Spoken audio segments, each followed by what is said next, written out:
कि अल्लाह ने मौसीकी से इस तरफ लाने का जो मेरा इंतज़ाम किया वो कैसे किया। आए आज आपको मैं ये सुनाता हूँ। आप यकीन करेंगे कि यही दिन थे, बिल्कुल जुलाई की शदीद गर्मियाँ थीं। पंजाब में तो जुलाई में थोड़ा मौसम थोड़ा सा कदरे बेहतर हो जाता है। कराची में जुलाई में हब्स बढ़ जाता है और बहुत बढ़ जाता है। तो यही जुलाई के दिन थे, मैं गाड़ी में बैठा हुआ, शीशा उसका चढ़ा हुआ था और मैं जा रहा था। तो मैंने अपने बाएं तरफ से एक जमात को गुजरते हुए देखा। मुझे कुछ इस तरह पता था कि ये कुछ ऐसी कुछ एक जमात है जो लोगों को मस्जिद की तरफ ले जाती है और वो तंग वंग करती है, लोगों को घरों से निकाल लेती है, तो लोग इस जमात से भागते फिरते हैं। कुछ ऐसा सुना था मैंने, कोई एक ऐसी जमात है। तो मेरे दिल में ये ख्याल आया कि देखो तुम तो आराम से घर में बैठे हुए हो, गाड़ी में बैठे हुए हो, और ये देखो ये बेचारे लोगों को नमाज की तरफ, अल्लाह की तरफ बुला रहे हैं और उनके कपड़े बिल्कुल भीगे हुए थे पसीने से, और तुम इनके बारे में गलत सोच रहे हो। ऐसा ना हो कि आगे जाके तुम्हारी गाड़ी वजे कहीं। तो अपनी गाड़ी को बचाने के चक्कर में मैंने वहाँ से यू टर्न मारा और यू टर्न मार के मैं वापस लाया, और वापस ला के मैंने गाड़ी को ये जमात के कुछ जो साथी थे उनके आगे रोक लिया। रोक के मैं गाड़ी से उतर के मैं जो जमात का जो सबसे आगे जो थे बुज़ुर्ग थे, मैं उनके पास गया और मैंने जाके उनसे ऐसे हाथ किया, हाथ मिलाकर मैंने कहा जी आप बड़ा अच्छा काम करें, मेरे लिए भी दुआ करें, ऐसे ही कह दिया मैंने। तो उन्होंने मेरा हाथ पकड़ लिया और मुझे कहने लगे मैं आपके लिए ज़रूर दुआ करूँगा। अब मुझे क्या पता कि गश्त पर निकला हुआ हो कोई और वो गश्त पे निकला हुआ आदमी दुआ करे, ये कैसे हो सकता है अल्लाह कबूल ना करे। हो सकता है उस अल्लाह के वली ने मेरे लिए दुआ कर दी हो। अब आप लोग अल्लाह का निज़ाम देखें मेरी बहनों और मेरे भाइयों, बहुत अजीब बात है। उस जमात में एक जो लड़के थे उनमें से एक ने अपनी मस्जिद में जाकर बताया तुम्हें पता है आज हमें रोका किसने। तो उन्होंने कहा भाई किसने रोका? कहा वो उस सिंगर नहीं है जुनैद जमशेद, उसने आज, ये लोग मकामी गश्त कर रहे थे, उसने गश्त के दौरान हमें रोक लिया। उसने हमसे ऐसे कहा भाई हमारे लिए दुआ करना। और जिस मस्जिद में उसने ये बात कही, उस मस्जिद में एक नमाजी था जो तबलीग में लग चुका था। वो 16 साल पहले मेरे साथ स्कूल पढ़ता था। अल्लाह का निज़ाम देखें, 16 साल पहले मेरे साथ स्कूल में पढ़ता था, तबलीग में लग चुका था। उसने कहा किसने रोका तुम्हें? कहा वो नहीं है, वो सिंगर जुनैद जमशेद, उसने रोका हमें। इसने कहा अच्छा मैं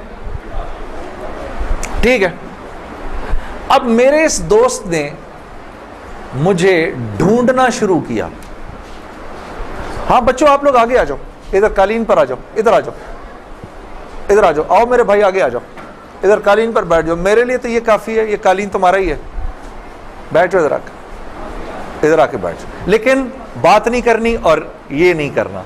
आपने अंकल की बात सुननी है, ठीक है, ये नहीं करना, ये नहीं करो थोड़ी देर के लिए, क्योंकि अगर ये करते रहोगे फिर बेटा समझ ही नहीं आएगी हमने क्या बात की। ठीक है, 2 मिनट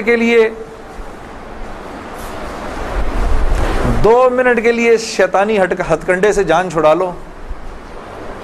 हाँ अच्छा, तो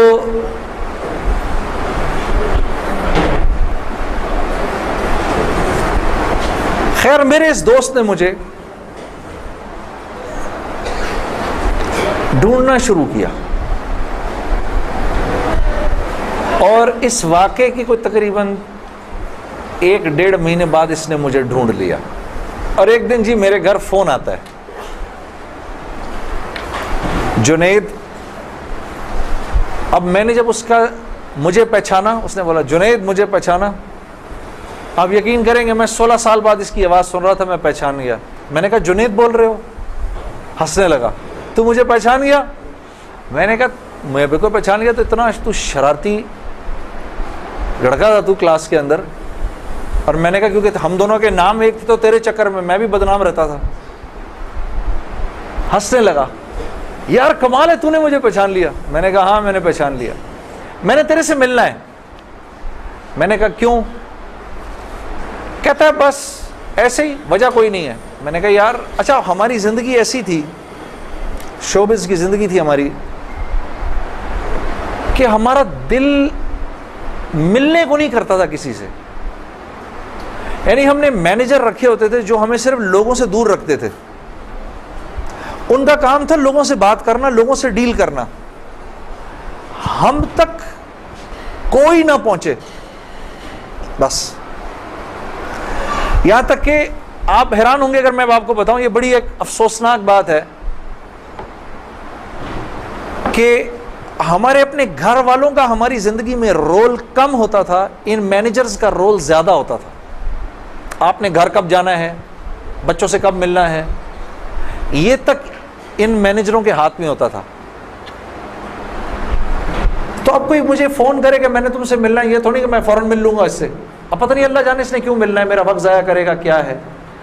तो मैंने जुनैद गनी से कहा कि यार बगैर वजह के क्या क्यों मिलना है तुमने, बस ऐसे ही। मैंने कहा इंशाअल्लाह देखो फिर चलो अल्लाह ने कभी मौका दिया तो मिलेंगे। कड़क मैंने फ़ोन बंद कर दिया, हमें तो आदत थी फ़ोन बंद करने की। अगले दिन फिर फ़ोन आ गया उसका। मैंने अब क्या काम है? काम कोई नहीं, मिलना है। क्यों? यार कोई वजह नहीं, मिल लेते हैं। मैंने कहा यार वक्त नहीं है, फ़ोन पे बात कर लो। नहीं फ़ोन पे काम कोई नहीं है। कड़क फ़ोन पर एक दफ़ा हुआ, दो दफ़ा, अब उसका मैं हेलो सुनता था, फ़ोन बंद कर देता था। ये सिलसिला 1-2 महीने तक चलता रहा, यहां तक कि जुनैद गनी को मेरे घर के नौकरों के नाम याद हो गए, फ़ोन उठाने वालों के नाम याद हो गए, सब कुछ याद हो गया। उसको सब पता होता था मैं कब पाकिस्तान में हूँ, कब नहीं हूँ, कब कहाँ हूँ, सब। एक दिन उसका फ़ोन आया, तो जब मैंने फ़ोन रखने लगा मुझसे कहता देख मैं तुझे अल्लाह का वास्ता देता हूँ, मेरी 1 मिनट की बात सुन ले। मैंने बोला बोलो। मैं अभी उम्रा करके आया हूँ, तो मैं मदीने और मक्के की खजूरें और जमज़म और ये कुछ चीज़ें लेकर आया हूँ, ये ले ले मेरे से, फिर उसके बाद मैं चला जाऊँगा। कितनी देर के लिए आओगे तुम? 5 मिनट के लिए। मैंने कहा हाँ 5 मिनट। जुनैद गनी याद रखना, 5 मिनट, 5 मिनट। दोपहर को मुझे याद है 3:30 बजे अभी तक प्लानिंग हुई, जुनैद गनी साहब आए। अब मैंने जब जुनैद गनी को देखा तो मेरा तो दिमाग ही चकरा गया। क्या देखता हूँ, सफ़ेद लिबास जैसे मौली साहब ने पहना हुआ है, सर पे पगड़ी, इतनी बड़ी दाढ़ी, ऊपर वास्केट पहनी हुई उसने, पाइंचे उसके ऊपर।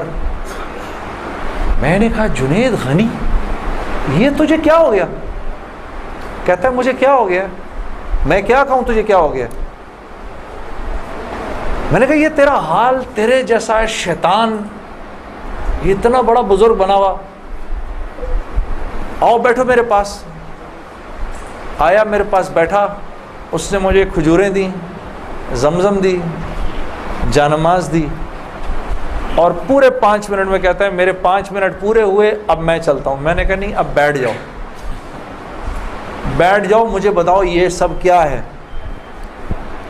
फिर मुझे कहने लगा चल छोड़ इसको यार, स्कूल की बात करते हैं। मैंने कहा स्कूल छोड़ो, मुझे बताओ ये क्या है, ये किन्होंने तुम्हारा हाल किया? ये मुझसे कहने लगा मिल लो इनसे। मैंने कहा हाँ मैंने इनसे मिलना है, मैंने इनसे मिलना है। आप सोचो कोई आदमी तबलीग वालों के चंगल में फंस जाए, हाँ? तो मुझसे कहता है कल से हमारा इज्तिमा शुरू हो रहा है, मेरे साथ इज्तिमा पर चलो। मैंने कहा मैं चलूँगा, तो मैं कल तुम्हें पिक करने आऊँगा, सुबह के वक्त पिक करने आऊँगा। आप यकीन करो 5 मिनट के लिए आया था, 3.5 घंटे मैंने बिठा के रखा उसको अपने पास। मैं उससे बातें सुनता रहा, जुनैद गनी क्या, फिर क्या हुआ, फिर क्या हुआ, फिर क्या हुआ, क्या हुआ, क्या हुआ। आखिर में मैंने कहा मैं तुम्हारे साथ इज्तिमा पर चलूँगा। खैर जी मैं तैयार हो गया, मैंने अपनी नई साफ़ सुथरी जीन्स निकाली, अपनी मैंने टी शर्ट निकाली, लंबे लंबे मेरे बाल थे। हाँ, मैं तैयार हो गया जिस तरह मेरा ख्याल था बेहतरीन तरीके का तैयार होने का, मैं हो गया तैयार। अब जब मैं वहाँ पहुँचा, उतरा, मैंने जाके इज्तिमा देखा तो मैंने देखा कि हर आदमी शलवार कमीज़ में, हर आदमी के सर पे टोपी। तो मैंने जुनैद गनी से कहा, जुनैद गनी सुन, ये मुझे को मार वार तो नहीं देगा इधर है, को मेरा को कत्ल वतल तो नहीं हो जाएगा मेरा? कहता नहीं, हम लोग मारने वाली पार्टी नहीं, हम लोग खिलाने वाली पार्टी हैं। मैंने कहा अच्छा, ले जाओ मुझे अंदर। फिर अब मैं अंदर जाना शुरू हुआ इज्तिमा गाह में, तो मैंने देखा कि लोग एकदम इकट्ठे होना शुरू हो गए। पीछे से मुझे आवाज़ें आई, अरे यार ये तो जुनैद जमशेद है यार। को दो चार आवाज़ें आई, अबे ये इधर क्या कर रहा है? कोई तो मुझे ये बात बुरी भी लगी हल्की सी, क्या मतलब भाई कि तुम बहुत बड़े मुसलमान हो, मैं नहीं आ सकता क्या? खैर मैं अंदर गया, अंदर जाकर बैठा तो मैंने देखा एक मजमा सब पहुंच गया मिलने के लिए, देखने के लिए। जो भी जुनैद गनी ने मुझे बैठाया, तुम इधर ही बैठो यहीं पर, और मैं अभी एक साहब को लेकर आता हूँ। खैर ये मुझे बिठाकर चला गया। इतनी देर में एक नौजवान लड़का, ये जैसे भाई लोग बैठे हैं अपने, 18-19 साल का, यहाँ से बीच में से रास्ता तोड़ के मेरे पास आ गया। मुझे आकर कहता है, जुनैद भाई नमाज पढ़ते हैं आप? तो मैं उसको ऐसे देखना शुरू हो गया। अब मैंने कहा क्या जवाब दूँ मैं इसको, हाँ बोलूँ कि नहीं बोलूँ, सच बोलूँ कि झूठ बोलूँ? देखता रहा उसको, देखता रहा, लेकिन अंदर ही अंदर ना मुझे गुस्सा आना शुरू हो गया कि अब यहाँ ये होगा, अगला पूछेगा आप कुरान पढ़ते हैं कि नहीं पढ़ते हैं, फिर अगला पूछेगा आप रोज़े रखते हैं नहीं रखते हैं, आपने हज कर लिया। मतलब यहाँ अब मेरी क्या अब यहाँ पर कैरेक्टर असैसिनेशन होगी क्या? मैं अभी यहाँ पर कैरेक्टर असैसिनेशन करवाने आया हूँ, अपनी किरदार कशी करवाने आया हूँ मैं यहाँ पर। तो मैंने वो लड़का जो साथ बैठा था, मैंने कहा यार उसको बोलो जुनैद गनी को, ये मुझे गलत जगह ले आया, वो मैं यहाँ से जा रहा हूँ अभी। वो भागा गया उसके पीछे, उसको लेकर आया। जुनैद गनी ने कहा क्या हो गया यार जुनैद, क्या हो गया? मैंने कहा यार कुछ नहीं। तो वो कहता है ये अभी एक लड़के ने आके पूछा था इनसे, आप नमाज पढ़ते हैं नहीं पढ़ते हैं? तो जुनैद गनी ने कहा तूने इस लड़के को आने क्यों दिया? इतना गुस्से हुआ वो उस पर। मैंने जुनैद गनी को ठंडा किया, मैं खुद भी थोड़ा ठंडा हुआ। मैंने कहा यार क्यों नाराज़ होता है? वो लड़का बात तो सही कर रहा था ना कि नमाज पढ़नी तो चाहिए मुझे। तो उसने जो जुमला बोला ना मुझे, वो मुझे आज तक याद है। जुनैद गनी ने जो जुमला बोला, उसने कहा जुनैद हम क्यों नहीं पूछते कि तुमने क्यों नहीं किया, हम तो तरगीब देते हैं, उसके बाद अल्लाह से दुआ करते हैं कि अल्लाह वो नेकी करने की तौफीक दे। हाँ, वो आज भी मुझे वो बात याद है। अल्लाह पाक ये मुझे भी अता करे कि हम किसी से ये ना कहें भाई तुमने क्यों नहीं किया ये, बल्कि नेकी की तरगीब दें और फिर अल्लाह से रात को दुआ करें अल्लाह मेरे इस भाई को, मेरी इस बहन को तौफीक दे, वो इस नेकी को कर सके। फिर मैंने कहा जुनैद गनी को चल छोड़ यार, मैं इधर ही बैठा हूं, मैं कहीं नहीं जा रहा। अब जुनैद गनी साहब ने एक साहब को बुलाया, उनका नाम था डॉक्टर बुलंद इकबाल। अभी जब मैं शान रमज़ान अभी ये शान रमज़ान कर रहा था ना, ये अभी कुछ पिछले रमज़ान में, तो डॉक्टर बुलंद इकबाल साहब बड़े अरसे बाद मुझे मिलने आए। मैं मिला उनसे, बड़ी खुशी हुई। मैंने उनको याद कराया वो वाक़या जो मैं अब आपको सुनाने लगा हूँ। तो डॉक्टर बुलंद इकबाल साहब मेरे सामने आके बैठ गए। और डॉक्टर बुलंद, अब तबलीग वालों का बहन मैं ज़रा सा आपको बताऊं कि तबलीग वाले ना अब वो सामने वाले को जानते नहीं है, लेकिन उसको अल्लाह की दावत तो देनी है। तो आप पहले उससे पूछते हैं भाई आप कैसे हैं, खैरियत से हैं, आपका इसमें गिरामी क्या है? अच्छा माशाल्लाह माशाल्लाह, बड़ी खुशी हुई आपसे मिलके, ये मेरा नाम है, बड़ा अच्छा किया आप आए। फिर बातों बातों में पूछते हैं कि आप क्या करते हैं। तो मेरे से भी उन्होंने पूछ लिया, तो जुनैद साहब आप क्या करते हैं? तो मैं चुप कर गया। अच्छा कोई बात नहीं, आवाज़ आ रही है ना मेरी? ठीक है, अल्लाह आप लोगों को खुश रखे। जी जी। तो मेरे से पूछने लगे जुनैद साहब आप क्या करते हैं? अब मैं उसकी शक्ल देखना शुरू हो गया। मैंने कहा अभी तक तो जी जी जी अच्छा अच्छा अच्छा अच्छा हो रही है इसकी रिकॉर्डिंग? अच्छा अच्छा, चलो आपस में बात नहीं, आपस में बात नहीं, मेरे से सुन लो, आपस में बात ना करें। तो मेरे से ना, अब मैं उनकी शक्ल देखूं, मैंने कहा अब तक मार नहीं पड़ी तो अब पड़ेगी। अब जो मैंने बताया ना मैं क्या करता हूं, तो मेरे चेहरे के बदलते एक्सप्रेशंस देख के ना जुनैद गनी ने उनसे कहा, अरे डॉक्टर साहब आप इसको नहीं पहचानते, ये वो है ना जिसने दिल दिल पाकिस्तान गाया है। डॉक्टर साहब कहते हैं, अरे वाह वाह वाह वाह वाह वाह वाह वाह, मुसलमान की तो शान ही यही है, जिस काम को करते है आगे बढ़ जाता है। मैंने कहा ये आदमी ठीक आदमी है।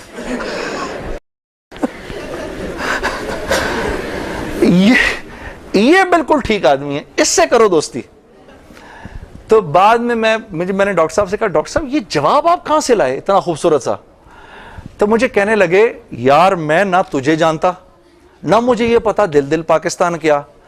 तो जब इसने बोला ना कि इसने दिल दिल पाकिस्तान गाया, तो मैंने कहा वाह वाह वाह वाह, और मैं दिल में दुआ करूं, या अल्लाह जल्दी से सही जवाब मेरे जहन में डाल, जल्दी से सही बात डाल मेरे जहन में।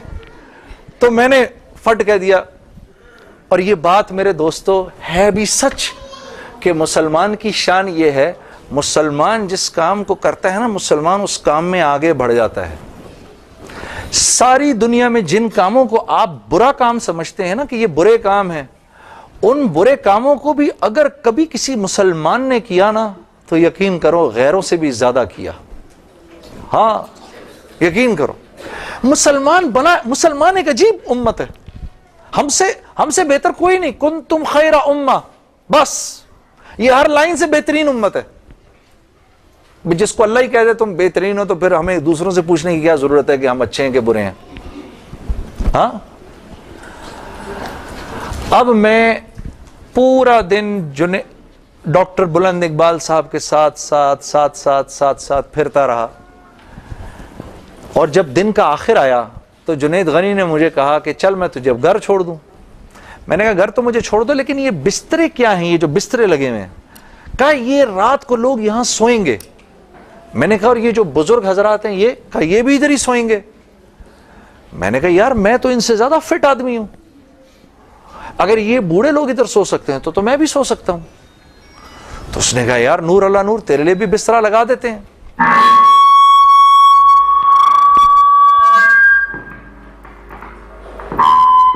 जी अब ठीक है। तो मुझे कहने लगा तेरे लिए भी बिस्तरा लगा देते हैं। मैं भी सो गया उधर ही उस रात को। वो शायद जिंदगी की पहली दफा जिंदगी में रात को तहज्जुद की नमाज पढ़ी, उठा दिया उसने बीच में। तो एक दिन गुजरा, दूसरा दिन गुजरा, तीसरे दिन मौलवी तारिक जमील साहब का बयान था। अब मैं तो नहीं, मुझे तो नहीं पता ये कौन है। हाँ, अच्छा मौलवी साहब ने बयान किया तो मैंने जुनैद गनी से कहा यार बड़े अच्छे अच्छे बयान थे ये सारे तेरे बुजुर्ग, ये कौन आदमी है? कहने लगा यार ये हैं हमारे एक मौलाना। मैंने कहा यार मैंने इनसे मिलना है। कहते यार इनसे नहीं मिल सकता कोई। मैंने कहा भाई मैं इस मुल्क के सदर से भी मिल सकता हूँ और इस मुल्क के प्राइम मिनिस्टर से भी मिल सकता हूँ, ये मौलवी से मिलना क्या मुश्किल है?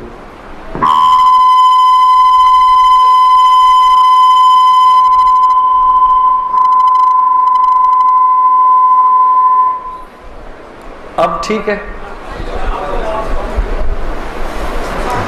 ठीक ठीक बेहतरीन। थोड़ा सा इसका गेन थोड़ा कम कर दो, ठीक है।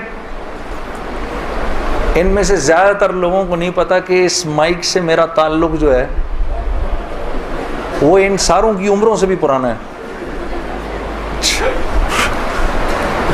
अच्छा अब ठीक है, अब ठीक है। आप लोगों को पीछे आवाज आ रही है? बस बस। तो खैर मैंने उसको कहा मुझे मिलना है, हर सूरत में मिलना है। कहने लगा कि यार किस तरह करेंगे, चल मैं तुझे लेके चलता हूँ। खैर जी हम पूरे मुजमे में से निकले दोनों, करते करते करते वो पीछे हजरात के टेंट्स लगे हुए थे, कुरंगी में हुआ था ये कराची का इज्तिमा। मैं और ये बात कर रहा हूँ 1997, सितंबर 1997, 3rd सितंबर, मुझे अभी तक याद है, मेरी सालगिरह थी, 3 सितंबर 1997। उम्र भी बता दूं मेरी क्या हो गई थी, मालूम है सब आपको, सबको पता चलेगा। 50 साल का तो हो ही गया हूं ना मैं। हाँ, अब क्या डरना, जो 50 साल का बंदा हो जाए, क्या उम्र छुपाया अपने।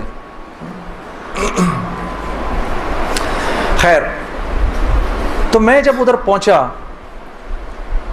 तो वहां पर एक लड़का ऐसे डंडा लेकर खड़ा हुआ मौली साहब के कमरे के बाहर। तो मुझे देखकर वो मुस्कुराने लगा, जुनैद भाई आप इधर क्या कर रहे हैं। अब मुझे 3 दिन तो गुजर गए थे। मैंने कहा क्यों भाई, मैं क्यों नहीं आ सकता इधर, तू बड़ा मुसलमान है मेरे से। हंसने लगा, नहीं नहीं नहीं, वो मैं नहीं कह रहा, मैं आपको देख के थोड़ा हैरान हो गया, क्या काम है, मैं आपका बड़ा फैन हूं। मैंने कहा अच्छा। तो मैंने कहा कि मुझे ये जो थे ना मौलाना तारिक जमील, इनसे मिलना है। कहे यार जुनैद भाई, इनसे तो मिलने की किसी को इजाज़त नहीं है। मैंने कहा तुम जाकर बताओ तो सही कि मैंने मिलना है। अच्छा मैं कुछ करता हूँ। खैर वो अंदर गया, उसने अंदर जाकर कहा कि आप आए अंदर। तो मेरा दोस्त जुनैद गनी मुझे ले गया। आप यकीन करो, मैंने मौलवी तारिक जमील साहब को ज़िंदगी में कभी अकेले बैठे नहीं देखा। वो अल्लाह ने शायद उस दिन मिलवाना था या बात करवानी थी, अकेले बैठे हुए थे खेमे में अपने। जुनैद गनी ने जाकर अंदर कहा, मौलाना मेरा एक दोस्त है जुनैद जमशेद, वो आपसे मिलना चाहता है। मौलाना ने कहा कौन, जुनैद जमशेद। मैं बाहर खड़ा हैरान हो गया, इनको कैसे पता मैं कौन हूं। अंदर भेजो उसको, अंदर भेजो। मुझे बुलाया अंदर और जुनैद गनी को कहा तुम बाहर जाओ, तुम बाहर इंतजार करो। वो बाहर चला गया। ये नौजवान जैसे बैठा है ऐसे जाके मैं मौलवी साहब के सामने बैठ गया और मुझे ऐसे तेज नजरों से उन्होंने देखना शुरू कर दिया। मैंने कहा आप मुझे ऐसे क्यों देख रहे हैं। कहते हैं मैं तुझे नहीं देख रहा, मैं तो अल्लाह की शान देख रहा हूं। मैंने कहा जी क्या मतलब। कहा तेरे बड़े बड़े बोर्ड लगे हैं फैसलाबाद के अंदर, बड़े बड़े बोर्ड लगे हैं। मैं अक्सर इन बोर्ड्स को देखकर कहता था, मुझे बाद में मौलाना ने बताया, मैं इनको बोर्ड्स को देखकर कहता था हर एक को हिदायत मिल सकती है, इसको नहीं मिल सकती। हाँ, आज मैं जब इधर एयरपोर्ट आ रहा था तो एयरपोर्ट पे तेरा बड़ा सा बोर्ड लगा हुआ था, ऐसे ही मेरे दिल में आई, या अल्लाह क्या ये नहीं हो सकता कि इससे मेरी मुलाकात हो जाए, और तू मेरे सामने बैठा है, मैं अल्लाह की शान देख रहा हूं। तो मैंने कहा अच्छा।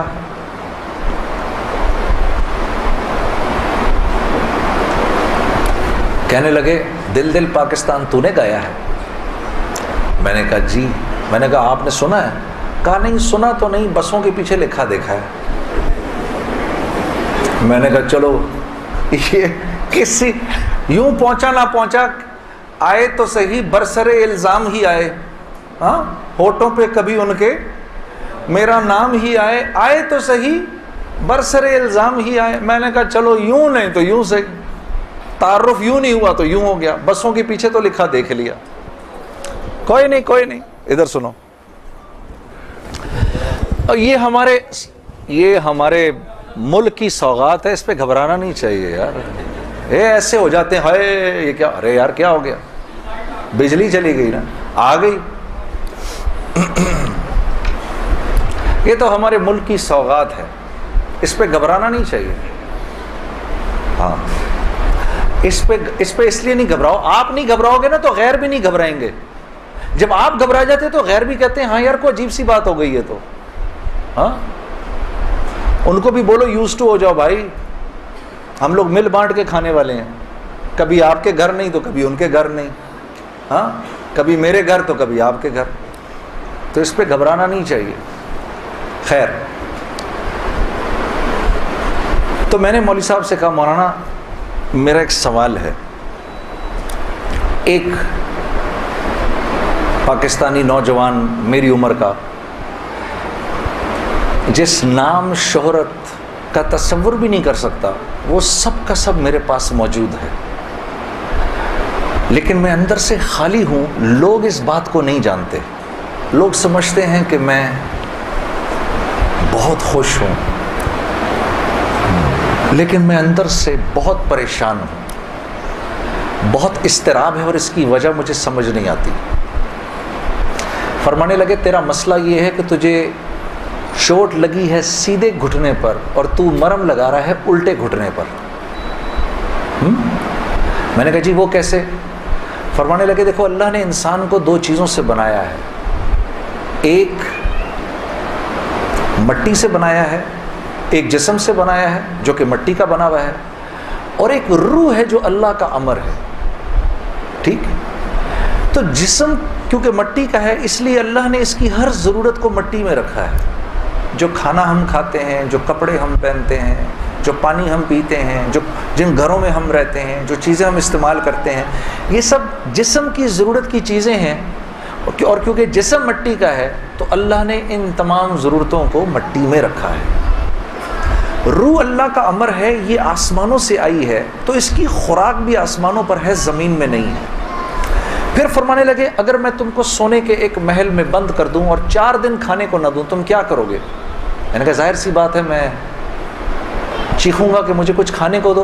कहा बस यही हाल तेरी रूह का है कि तेरा जिस्म अच्छे अच्छे कपड़े पहनता है, बड़ी बड़ी गाड़ियां चलाता है, अच्छे अच्छे महलों में रहता है, और तू अपने आप को सेटिस्फाई करना चाहता है, लेकिन अंदर तेरी रूह जो है वो भूखी हो के जब चीखती है तो तेरे सर में दर्द होता है। तू इस रूह की भूख का भी तो इलाज कर। तो मैंने कहा इसकी खुराक कहाँ है? कहा ये आसमानों से आई है, तो इसकी खुराक भी आसमानों पर है, ज़मीन में नहीं है। और दिल के सुकून, चैन और इत्मीनान का ताल्लुक इस मट्टी के बने हुए जिस्म से नहीं है, बल्कि इस आसमान से आई हुई रूह से है। तो मैंने कहा इसकी ग़िज़ा क्या है? फरमाने लगे इसकी ग़िज़ा अल्लाह का कलाम है, अल्लाह के हुक्म है, इसकी ग़िज़ा नबी की ज़िंदगी है, नबी के तरीक़े हैं, नबी की सुन्नत है। वो जब तक इसको मिलेंगे नहीं ये भूखी रहेगी, और जब ये भूख कर चीखेगी तो फिर तुम तो मुसलमान हो, तुम्हें तो पता है, गैरों को तो पता नहीं। वो दिमाग की इस चीख को सुलाने के लिए कभी शराब पीते हैं, कभी नशे करते हैं, लेकिन ये तो जब तक रूह भूखी है उस वक्त तक अंदर से तुम मुस्तरिब रहोगे, सुकून चैन नहीं मिलेगा। और फिर कुरान की वो आयत पढ़ी, मुझे आज भी याद है, अला बिज़िक्रिल्लाहि तत्मइन्नुल कुलूब, कि अल्लाह पाक चैलेंज दे रहे हैं सबको कि अगर दिल का सुकून, चैन और इत्मीनान चाहिए मेरे बंदो, मालदारों, हुकूमत वालों, दौलत वालों, शोहरत वालों, अगर तुम्हें दिल का सुकून, चैन, इत्मीनान चाहिए तो तुम्हें मुझसे ताल्लुक़ बनाना पड़ेगा, मुझसे यारी लगानी पड़ेगी। मौलाना की ये बात सुनकर मैं तो पहले ही परेशान था, 3 दिन से बयान सुन रहा था, मैं तो धाड़े मार के रोना शुरू हो गया। रोता रहा बड़े देर तक। फिर जब मुझे थोड़ा सा चैन आया तो मैंने कहा मौलवी साहब इसका मतलब क्या है, मेरी पूरी ज़िंदगी बर्बाद हो गई? तो फरमाया नहीं, बिल्कुल भी नहीं, कि ये मामला तुम दुनिया वालों से थोड़ी कर रहे हो, ये मामला तुम तो अल्लाह से कर रहे हो। और अल्लाह के यहाँ मामला क्या है? अल्लाह के यहाँ मामला क्या है कि अभी इंसान अल्लाह रब्बुल इज़्ज़त से माफ़ी मांगने का इरादा ही कर रहा होता है, दिल में अभी ख्याल ही आ रहा होता है कि अल्लाह रब्बुल इज़्ज़त अगले पिछले माफ़ कर देते हैं सारे।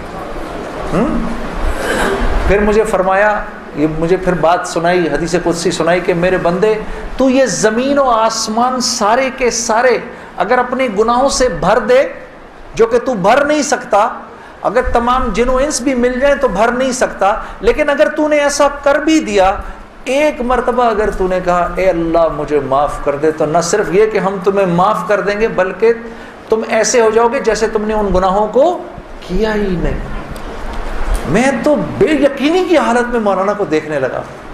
मैंने कहा मौलवी साहब वाकई? कहा हाँ। फिर पूछने लगे क्या इरादा है? अब मेरा इरादा म्यूज़िक छोड़ने का तो नहीं था कि मैंने कहा इधर आओ, क्या कि नमाजें बख्शवाने आए, क्या रोज़े गले पड़ गए? हाँ जी। मेरा तो कोई प्रोग्राम नहीं था म्यूजिक छोड़ने का, लेकिन गुनाह भी बख्शवाने थे। तो फिर मुझे कहने लगे तौबा करोगे? मैंने कहा मौलवी साहब किस चीज़ से? कहा अपनी इस पिछली ज़िंदगी से। मैं सोच में पड़ गया। अच्छा, मैंने कहा जी मैं तौबा करता हूँ। मैंने तौबा की, या अल्लाह म्यूज़िक छोड़ने का तो मेरा कोई मूड नहीं, ये मौलवी भी अल्लाह जाने क्या कह रहे हैं, लेकिन अगर तुझे इससे कोई मेरे लिए बेहतर ज़िंदगी नज़र आती है तो तू मुझे उस ज़िंदगी पे लगा दे कि वाकई में मैं चाहता हूँ कि तुझे राज़ी कर सकूँ, तुझे खुश कर सकूँ। ऐ अल्लाह पिछली पूरी ज़िंदगी पर तौबा करता हूँ, अगली ज़िंदगी तेरे हुक्मों पर चलने की कोशिश करूँगा। अगर तू वाकई ऐसा है जैसा ये मौलवी साहब फरमा रहे हैं तो तू मुझे माफ़ कर दे। तो मैंने कहा तौबा कर ली। तो मौलवी साहब ने कहा अब कैसा महसूस कर रहे हो? मैंने कहा जी बहुत हल्का। फिर मैंने कहा लेकिन मौलवी साहब बात तो ये है कि अगर मेरे पिछले सारे माफ़ हो गए और उस पर अल्लाह ने अगर जन्नत दी तो मेरी तो बहुत ही बड़ी जन्नत होगी, आपसे भी बड़ी। तो फरमाने लगे नहीं बेटा इतनी जल्दी ना करो, तुम्हें वसूल तो हम ही ने किया है, जो तुझे मिलेगा उससे तो बड़ा हमें मिलेगा ही मिलेगा। हाँ, लेकिन मैंने कहा मौलवी साहब, और बहनें इस बात की तस्दीक करेंगी, मौसीकी तो रूह की ग़िज़ा है कि नहीं? हाँ, ये सियालकोट की खवातीन यकीन करो पूरे मुल्क की पहली बहनें हैं जो कह रही हैं नहीं, वरना अगर किसी ने नहीं बोला तो चुप जरूर रही हैं। सारे मर्दों ने बोला है मौसीकी रूह की ग़िज़ा नहीं है। मौसीकी रूह की ग़िज़ा है जी? ये देखो अब आवाज़ आई है, अब ऐसा लग रहा है कोई बैठ के सुन रहा है जी। मौसीकी रूह की ग़िज़ा है जी? शाबाश, अल्लाह आप लोगों को इस पर चला दे। अल्लाह रब्बुल इज़्ज़त आपके मोबाइलों में जितने भी गाने हैं सब उड़ा दे इसी वक्त। घरों में जितनी कैसेटें हैं सब टूट जाएं, अल्लाह करे सारी सीडियां टूट जाएं। अल्लाह पाक ऐसे करे गाने की आवाज़ ही ना सुनने को मिले आज के बाद आप में से किसी को। ये सोच लो आमीन कबूल हो जाएगा। अब सोच के बोलना आमीन। तो मौलवी साहब ने मुझे कहा कि नहीं, मौसीकी रूह की ग़िज़ा नहीं है, मौसीकी नफ्स की ग़िज़ा है। मौसीकी किसकी ग़िज़ा है? नफ्स की। ये वाकई नफ्स की ग़िज़ा है और ये ऐसा जहर है, ऐसा जहर है, ये जब अंदर जाता है तो पता ही नहीं चलता कि नुकसान कितना कर गया है। ट्राई ना करना, लेकिन आप कहीं जाकर अल्लाह की बात सुने, उसके बाद जाकर 5 मिनट का गाना सुने, सारी सफाई हो जाएगी, सब अंदर सारी सफाई हो जाएगी। मैं ये नहीं कि बाद में मुझसे लोग पूछते हैं हलाल है हराम है, ये उसके लिए तो ये मौलवी बैठे हुए हैं ना, इनसे पूछो। मैं आपको वो बता रहा हूं जो होता है, मैं आपको वो बता रहा हूं जो होता है कि ये इंसान को बेबाक कर देती है। मुझसे किसी ने पूछा भाई अपने मुल्क के लिए गाना, मैं कभी अपने मुल्क के लिए गाना वो एक और चीज है।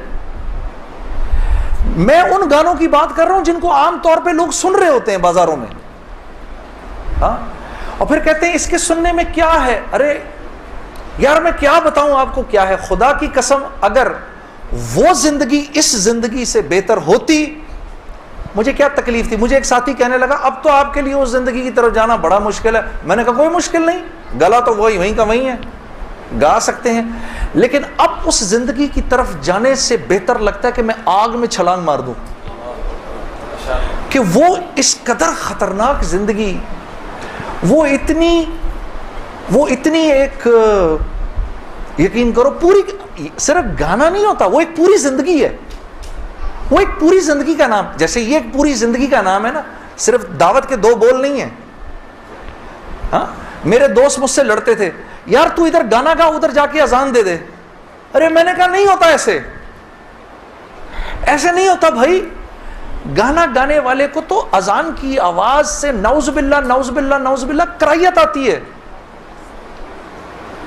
कराहियत आती है। मुझे याद है हम कॉन्सर्ट कर रहे होते थे और मगरिब की अजान अगर होती थी यकीन करो वो, क्योंकि वो तो दावत के बोल है ना, इधर तो एक गलत काम हो रहा है ना, वो तो दावत के बोल हैं। वो दावत के बोल जब हमें सुनाई देते थे तो वो हमारे सीने को फाड़ के निकल जाते थे। ऐसे थोड़ी होता है, ये कोई खेल मजाक है क्या, या ये कोई टीवी का प्रोग्राम है कि जिसमें एक्टिंग हो रही है कि नहीं भाई इधर जाकर अजान दे दी, इधर जाके गाना गा दिया, उधर जाके अजान दे दी। ऐसे नहीं होता। और फिर अल्लाह के नेकी के काम करने की तो अल्लाह की तरफ से तौफीक मिलती है मेरे दोस्त।